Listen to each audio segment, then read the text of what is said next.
నమస్తే, MTV Telugu digital media. ఆంధ్రప్రదేశ్లో 2024 ఎన్నికల్లో వైఎస్ఆర్సీపీ తరఫున పోటీ చేసే అభ్యర్థుల జాబితాని ఏపీ ముఖ్యమంత్రి వైఎస్ఆర్సీపీ పార్టీ అధినేత వైఎస్ జగన్మోహన్ రెడ్డి గారు ఇడుపులపాయలో ఎస్సీ బీసీ నాయకుల ద్వారా జాబితాను ప్రకటించడానికి ఒక సరికొత్త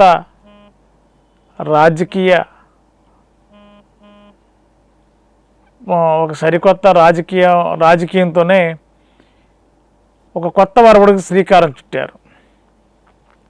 2019లో కూడా ఇడుపులపాయలోనే 175 అసెంబ్లీ 25 ఎంపీ స్థానాలను ఒకేసారి, గతంలో రాజకీయ పార్టీలు విడతల వారీగా చేసేవారు. ఒక కొత్త రాజకీయ అధ్యాయానికి తెరలేపిన వైఎస్ జగన్మోహన్ రెడ్డి గారు 2019లో 170 ఎమ్మెల్యేలు 25 ఎంపీలని ఒకేసారి, ఆ రోజు కూడా బీసీ నాయకులు ధర్మాన ప్రసాదరావు గారు, ఎస్సీ నాయకులు నందిగం సురేష్ గారి ద్వారా జాబితాలు ప్రకటించారు. మళ్ళీ ఈరోజు కూడా ఇడుపులపాయలో మరి దివంగత నేత వైఎస్ రాజశేఖర రెడ్డి గారు సమాధి వద్ద నివాళులర్పించిన తర్వాత అక్కడే ప్రెస్ కాన్ఫరెన్స్లో మరి ముఖ్యమంత్రి గారి సమక్షంలో మరి ధర్మాన ప్రసాదరావు గారు, నందిగం సురేష్ గారు అభ్యర్థుల జాబితాను ప్రకటించారు. 25 ఎంపీ స్థానాలని ఒకేసారి ప్రకటించారు. మిగిలిన పార్టీలు 10 ఎంపీలు, 25 ఎంపీలు, 10 ఎంపీలు ఒకసారి, 5 ఎంపీలు ఒకసారి, ఇలా విడతల వారీగా చేసే ప్రక్రియకి స్వస్తి పలికింది వైఎస్ఆర్సీపీ. ఎక్కడా కూడా రాజీ పడకుండా చాలా సూక్ష్మంగా అభ్యర్థులు ఎంపిక చేసి గెలుపు గుర్రాలకి టిక్కెట్లు ఇస్తామని చెప్పిన జగన్మోహన్ రెడ్డి గారు అదేవిధంగా గెలుపు గుర్రాలకి టిక్కెట్లు కేటాయించారు. ఎక్కడ కూడా రాజీ పడకుండా బీసీ, ఎస్సీ, ఎస్టీ, మైనార్టీ వర్గాలకు అత్యంత ప్రాధాన్యత ఇచ్చారు. 25 ఎంపీ స్థానాల్లో దాదాపుగా 25 పార్లమెంటు స్థానాల్లో మరి బీసీలకి అత్యంత ప్రాధాన్యత ఇచ్చారు. 22 మంది గ్రాడ్యుయేట్స్ పార్లమెంట్ అభ్యర్థులుగా 24 ఎన్నికల్లో పోటీ చేయబోయే 25 మందిలో 22 మంది గ్రాడ్యుయేట్స్. అదేవిధంగా డాక్టర్స్, పోస్ట్ గ్రాడ్యుయేట్స్ కూడా ఈ జాబితాలో ఉన్నారు. ఓవరాల్గా గతంతో పోలిస్తే ఈసారి మహిళలకు కూడా ఎంపీ స్థానాల్లో అవకాశాలు కల్పించారు. మరి 25 ఎంపీ స్థానాల్లో 4 షెడ్యూల్ క్యాస్ట్ అభ్యర్థులు, 11 మంది బీసీ సామాజిక వర్గాలకు చెందిన అభ్యర్థులు, 9 మంది ఓసీ సామాజిక చెందిన అభ్యర్థులు ఎంపీ అభ్యర్థులుగా 24 ఎన్నికల్లో పోటీ చేయబోతున్నారు. వీరిలో 5 మహిళలు కూడా ఉన్నారు. జగన్మోహన్ రెడ్డి గారు ఫస్ట్ నుంచి ఒక సిద్ధాంతాన్ని, ఒక సామాజిక వర్గాల వారీగా అందరికీ ప్రాతినిధ్యం కల్పించాలి, ఆ ప్రాతినిధ్యం కూడా బీసీ, ఎస్సీ, ఎస్టీ, మైనార్టీ వర్గాలకు అత్యంత ప్రాధాన్యత ఇవ్వాలన్నది 50% అవకాశాలు కల్పించాలి. అదేవిధంగా ఎమ్మెల్యేలు 175 నియోజకవర్గాల ఎమ్మెల్యేల అభ్యర్థి జాబితా కూడా ప్రకటించారు. వీరిలో ఎమ్మెల్యేలుగా 175 నియోజకవర్గాల్లో 29 మంది షెడ్యూల్ క్యాస్ట్ అభ్యర్థులు పోటీ చేయబోతున్నారు. అదేవిధంగా 7 మైనార్టీ అభ్యర్థులు పోటీ చేయబోతున్నారు. 48 మంది 48 నియోజకవర్గాల్లో బీసీ అభ్యర్థులు 24 ఎన్నికల్లో పోటీ చేయడానికి అవకాశం జగన్మోహన్ రెడ్డి గారు ఇచ్చారు. 2019లో 41 మందికి ఇచ్చారు. ఈ సంవత్సరం 7గురిని పెంచి 48 మందికి బీసీ అభ్యర్థులకి టికెట్లు ఇచ్చారు. మరి అభ్యర్థుల ఎంపికలో కొన్ని నియోజకవర్గాల్లో దాదాపుగా సిట్టింగులకి అవకాశం ఇచ్చారు. కొన్ని నియోజకవర్గాల్లో మాత్రమే మార్పులు చేర్పులు జరిగాయి. రాష్ట్ర వ్యాప్తంగా చూస్తే శ్రీకాకుళం నుండి చూస్తే శ్రీకాకుళంలో ఓవరాల్గా ధర్మాన ప్రసాదరావు గారితో స్టార్ట్ చేసి ఓవరాల్గా పాత సిట్టింగ్ అభ్యర్థులే ప్రస్తుతం ఉన్న సిట్టింగ్లే పోటీలో ఉండబోతున్నారు. విజయనగరం కూడా అదే పరిస్థితి.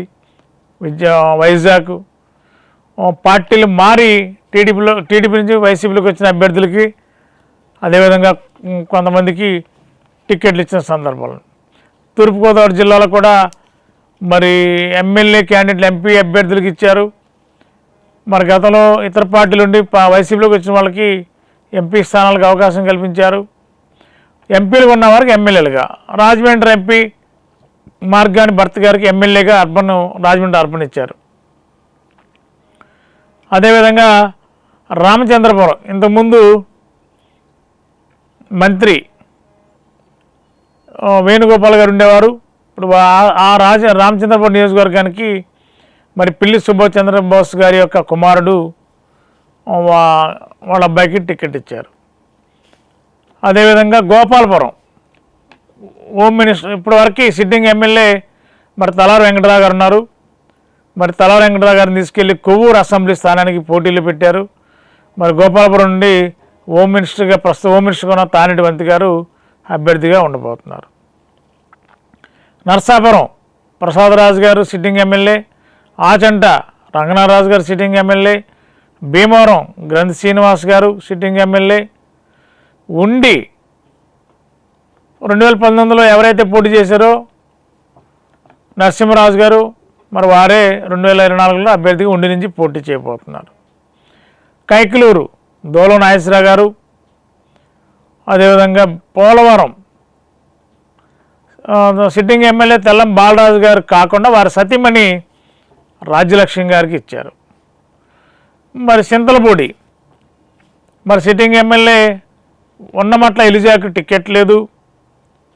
మరి వారి స్థానంలో కంబం విజయరాజు గారు ఆర్టీఓ బ్రేక్ ఇన్స్పెక్టర్కి చింతలపూడి టికెట్ని కంబం విజయరాజు గారు టికెట్ ఇచ్చారు. అదేవిధంగా ఉంగుటూరు సిట్టింగ్ ఎమ్మెల్యే పుప్పాల వాసుబాబు గారు వారికే టికెట్ కేటాయించారు. తాడేపల్లిగూడెం మరి ఈల్నాని గారు లేక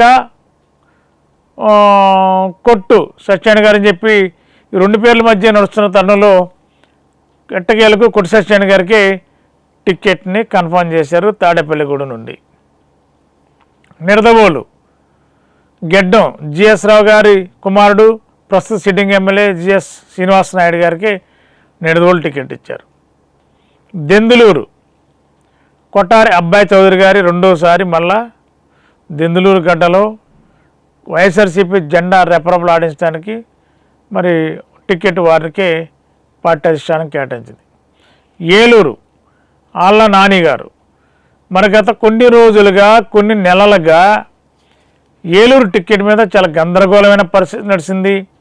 రకరకాల ఊహాగానాలు, రకరకాల అనుమానాలు,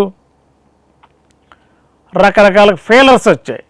ఆళ్ళ నాని గారు 2024 ఎన్నికల్లో పోటీ చేయరని, లేదా ఆళ్ళ నాని గారికి టికెట్ ఇవ్వరని, ఏలూరు బీసీ టికెట్ ఇస్తారని, అదేవిధంగా లాస్ట్ మినిట్లో మార్పులు ఉంటాయని చెప్పి రకరకాల ఊహాగానాలు ఏలూరులో చక్కెర్లు కొట్టాయి.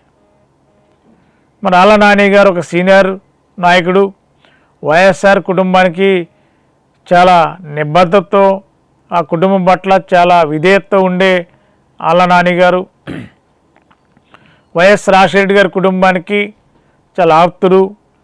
మరి ఆ కుటుంబంలో రాజశేఖర గారి ద్వారా రాజకీయాల్లోకి అడుగుపెట్టారు, యువజన కాంగ్రెస్ నాయకుడికి అడుగులు పెట్టారు.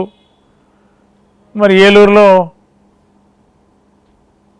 నాటి నుండి నేటి వరకు కూడా కాంగ్రెస్, ఆ తర్వాత రాజశేఖర గారి కుమారుడు జగన్మోహన్ రెడ్డి గారు అడుగులు అడుగు వేస్తూ ముందుకు వెళ్తున్నారు. జగన్మోహన్ రెడ్డి గారు కాంగ్రెస్లో ఉన్నప్పుడు అక్కడ ఏలూరులో ఓదార్పు యాత్ర కూడా మన నాని గారి ఆధ్వర్యంలోనే ఫస్ట్ ఓదార్పు యాత్ర ఏలూరులో స్టార్ట్ అయింది. మరి ఇన్ని అర్హతలు ఉన్న ఆళ్ళ నాని గారికి టికెట్ రాదని ఎందుకు ప్రచారం జరిగింది, కారణాలు ఏంటి, దీంట్లో ఉన్న మతలబులు ఏంటి? మరి ఆ రాజకీయ పరంగా అవగాహన ఉన్న వాళ్ళు ఏలూరు టికెట్ ఆళ్ళ నాని గారికి వస్తుందని తెలుసు. కాకపోతే కొంతమంది రకరకాల ఆళ్ళ నాని గారు కాస్త మిగిలిన రాజకీయ నాయకుల కంటే కొంచెం ఒక నిబద్ధతతో ఒక విధానం కొన్ని పద్ధతులు పెట్టుకుని రాజకీయాల్లో ఉంటారు. అంటే ఎక్కువగా ప్రజల్లో ఉంటారని చెప్పి ఒక ప్రచారం తీసుకొచ్చి ఆ విధంగా టికెట్ రాదని కూడా ప్రచారం కూడా జరిగింది. సరే, ప్రజల్లో ఉంటారా, ప్రజలతో కలిసి ఉంటారా, అభివృద్ధి చేయడంలో ముందు ఉంటారనే వాటి పక్కన పెడితే ఏలూరు లాంటి నియోజకవర్గంలో ఆళ్ళ నాని గారు లాంటి సీనియర్ నాయకుడిని పార్టీ అధిష్టానం ఎందుకు వదులుకుంటారు? కాబట్టి ఏలూరుకి ఆళ్ళ నాని గారు టికెట్ అనేది ఒక సెక్టర్ ఆఫ్ రాజకీయ మేధావులందరికీ తెలుసు. కాబట్టి రకరకాల ఫీలర్స్ అయితే వచ్చాయి. కాబట్టి ఈరోజు పట్టాపంచలు అయిపోయింది. ఏలూరు టికెట్ ఆళ్ళ నాని గారు అనేది వైఎస్ఆర్సీపీ అధిష్టానం ప్రకటించింది. ఇది క్లియరు. కాబట్టి టికెట్ కన్ఫర్మ్ అయిపోయింది. అదేవిధంగా ఎంపీల విషయంకి వస్తున్నప్పుడు ఏలూరు ఎంపీగా కారుమూరు సునీల్ కుమార్ గారు, అదేవిధంగా నర్సాపురం ఎంపీగా గూడూరు ఉమాబాల గారు, అలాగే రాజమండ్రి డాక్టర్ గూడూరు శ్రీనివాస్ గారు, విజయవాడ కేసినేని నాని గారు, గుంటూరు కిలారి రోషయ్య గారు, ఇలా ఎంపీలకు కూడా బాపట్ల నందిగం సురేష్ గారు, ఇలా ఎవరైతే ఉన్నారో దాదాపుగా వైఎస్ఆర్సీపీలో సిట్టింగ్ ఎంపీలకి చాలామందికి ఇచ్చారు. కొద్దిమంది మాత్రమే మార్పులు చేర్పులు జరిగాయి. విజయనగరం, విశాఖపట్నం అన్ని చోట్ల కూడా కొత్త వ్యక్తులు రంగంలోకి వచ్చారు. ఓవరాల్గా చూస్తే 50% ఎస్సీ, బీసీ, మైనార్టీ, ఎస్టీ వర్గాలకు జగన్మోహన్ రెడ్డి గారు 2024 ఎన్నికల అభ్యర్థులకి పోటీ చేయడానికి అవకాశం కల్పించారు. 175 అసెంబ్లీ అభ్యర్థులు, ఎంపీ అభ్యర్థులు కూడా అత్యధికంగా విద్యావంతులు, గ్రాడ్యుయేట్లు, పోస్ట్ గ్రాడ్యుయేట్లు, ఇంజనీర్సు, డాక్టర్సు, ఇట్లా విద్యావంతులు మెజారిటీగా విద్యావంతులకి టికెట్లు ఇచ్చారు. ప్రజల పట్ల ప్రజలు సేవ చేయాలన్న సంతృప్తితో బయటకు వచ్చిన వారికి కూడా విద్యావంతులకు కూడా టికెట్లు ఇచ్చి రాజకీయంగా వారికి ఒక అవకాశం కల్పించారు జగన్మోహన్ రెడ్డి గారు. మరి ఇవాళ నుండి రాజకీయ రణం బయలుదేరుతుంది. మరి వైఎస్ఆర్సీపీ అభ్యర్థుల జాబితా ప్రకటన పూర్తయింది కాబట్టి ఈ నెల 18 నుండి వైఎస్ఆర్సీపీ పార్టీ అధినేత వైఎస్ జగన్మోహన్ రెడ్డి గారు జిల్లాల పర్యటనకు శ్రీకారం చుట్టున్నారు. ఇంకా అభ్యర్థులకి మద్దతుగా ఎక్కడైతే పార్టీ ఎక్కడెక్కడ సభలు పెట్టాలో ఆల్రెడీ ఒక నిర్ణయానికి వచ్చారు. ఇక నుంచి ఎన్నికల సభలు, ర్యాలీలతో రాష్ట్రంలో అన్ని ప్రాంతాలు హోరెత్తనున్నాయి.